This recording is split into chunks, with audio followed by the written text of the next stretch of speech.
श्री सद्गुरुदेव भगवान की जय। श्री सीताराम सरकार की जय।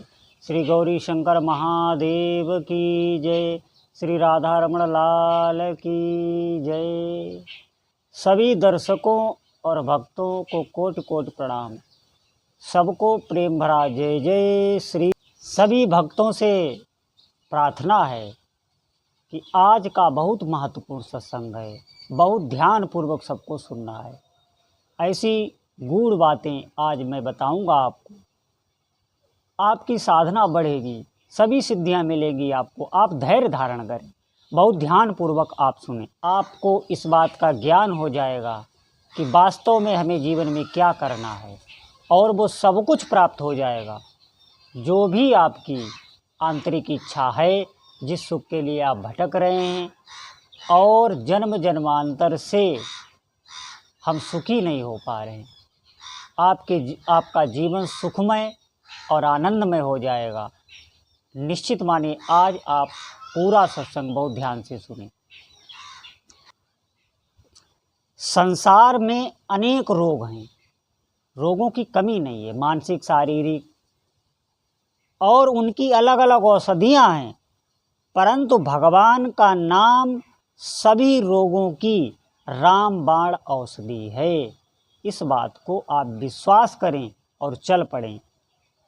शोक, मोह, लोभ आदि सभी रोगों के लिए केवल एक भगवान का नाम ही औषधि है। प्रहलाद जी ने होलिका के जल जाने पर कहा कि देखो, जिसे न जलने का वरदान था वह भी जल गई। मेरे चारों ओर शीतलता है, मेरा एक रोम भी नहीं जला। ये भगवान के नाम जापक की निर्भयता बोल रही है। ये भगवान के नाम जापक का प्रभाव है। कलयुग में नाम स्मरण करके कलयुग के दोषों से बचा जा सकता है, अन्यथा समय के प्रभाव से बचना बहुत ही कठिन है। अब आप नाम जप किसी भी अवस्था में कर सकते हैं, किसी भी अवस्था में आप कर सकते हैं। नाम जप के लिए आपको अपवित्रता पवित्रता की ज़रूरत नहीं है। इस ग्रंथ में ये बताया गया है। आप बहुत ध्यानपूर्वक सुने। मैं आगे बहुत ही अच्छा प्रसंग आपके आगे प्रस्तुत कर रहा हूँ। भगवान के नाम, रूप, लीला और धाम, ये चारों सच्चिदानंदमय हैं। एक को पकड़ने से चारों पकड़ में आ जाते हैं। सुलभ एवं शक्तिमान होने से नाम ही चारों में श्रेष्ठ है। नाम में लीला भरी है। जैसे राम में रामायण, कृष्ण में भागवत पुराण स्थित है, उसी प्रकार नाम पुकारने से रूप का आकर्षण होता है। नाम में धाम है और धाम में लीला है। बट बीज में जैसे विशाल वृक्ष व्याप्त है, उसी प्रकार नाम में सब कुछ है। आप नाम का आश्रय ले लें, नाम से रूप प्रकट हो जाएगा, रूप से लीला, और फिर आपको धाम का आश्रय मिल जाएगा। जन्म जन्मांतर के अशुभ संस्कारों को मिटाने के लिए निरंतर नाम जप बहुत आवश्यक है। निरंतर नाम जप, श्रेष्ठ नाम स्मरण ही है। दूसरे साधनों के योग्य हम नहीं हैं। आवश्यक कामकाज करने के बाद या करते करते भी नाम जप का आप अभ्यास करें। जो भी आपके आवश्यक कार्य हैं उनको निपटाने के बाद या तो आप नाम जप करें, या कार्य करते हुए अगर आपको समय नहीं मिल पा रहा है तो आप कार्य करते करते नाम जप का अभ्यास करें। नाम में प्रेम होना चाहिए। भगवान में प्रेम होना और नाम में प्रेम होना, ये दोनों अलग अलग बातें नहीं हैं, दोनों एक ही बात है। नाम जप के साथ ही या नहीं सोचना चाहिए कि हमें अभी सिद्धि नहीं मिली, कोई अनुभव नहीं हो रहा। नाम जप में एकाग्रता के बढ़ जाने पर विषयों से वैराग्य हो जाता है। नाम जप आप कर रहे हैं और आप अगर ये सोच रहे हैं अंदर अंदर, आपको अविश्वास हो रहा है कि हमें कोई भी सिद्धि नहीं मिली, हमें कोई अनुभव नहीं हो रहा, यहीं पर साधक यही सबसे बड़ी भूल करता है। उसे निरंतर थोड़े काल तक नाम को चलाते रहना है, उसका अभ्यास करते रहना है।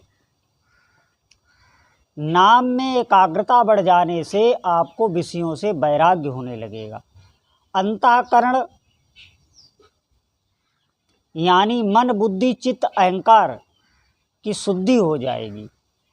तब स्वप्ने आपके दिव्य हो जाएंगे। जो भी आपको जब स्वप्न आएंगे तो दिव्य स्वप्न आएंगे। ऐसे ऐसे स्वप्न आते हैं, सच मानिए कि साधक को प्रातःकाल उठने का मन नहीं करता। उसे यही लगता है कि सपनों में ही खोए रहें। विश्वास करिए आप। और सुबह जब वो उठता है तो उसके आनंद का ठिकाना नहीं होता। वो उमगा उमगा घूमता है साधक। और वैसे हम सुबह उठते हैं तो हमारी हालत आप लोग जानते हैं क्या होती है। ये बहुत बहुत बड़ा चमत्कार है नाम जप में। नाम जप को ध्यान पूर्वक करना चाहिए या बिना ध्यान के, ऐसा कोई प्रश्न करे तो उसका उत्तर यह है कि ध्यान सहित नाम का जप अति श्रेष्ठ है। परंतु आरंभ में यदि ध्यान सहित नाम जप नहीं बने तो बिना ध्यान के ही जप करना चाहिए।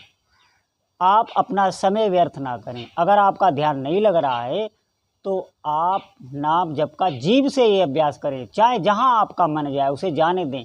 आप पहले अभ्यास जीभ से बनाएं। इसीलिए यहाँ पर कह रहे हैं कि आपको पकड़ना है। अगर ध्यान नहीं हो रहा है, समय नहीं मिल रहा है, तो आप जीभ से निरंतर कार्य करते हुए जैसे भी हो आपको नाम को चलाना है, उसका अभ्यास करना है। परंतु जब के समय आपका मन कहीं जाए तो उसे जाने दें, लेकिन आपको नाम को पकड़ के रखना है।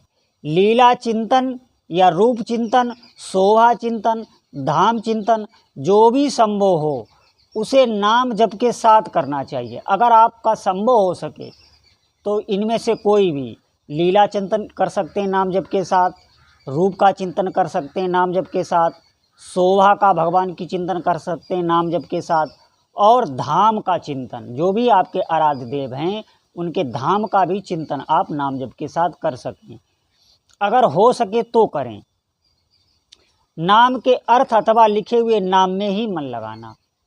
अगर अभ्यास आपको करना है, जल्दी सिद्धि पानी है, तो आप जो नाम है नाम पर ही अपना, उसके अक्षरों पर चिंतन रखें। इसमें यही कह रहे हैं, कृपा करके जिह्वा के ऊपर भगवान का ही नाम आपके प्रकट हो। आपकी जीभ पर हमेशा भगवान का नाम चलता रहे। अपने आप नाम जप का प्रचार ना करें, उसे गुप्त रखें। अपने नाम की महिमा, जो भी आपको अनुभव हो रहा है उसे आप गुप्त रखें। प्रारंभ में नाम जप को गुप्त ही रखना चाहिए, तो गुप्त रखने से बहुत जल्दी सिद्धि मिलती है।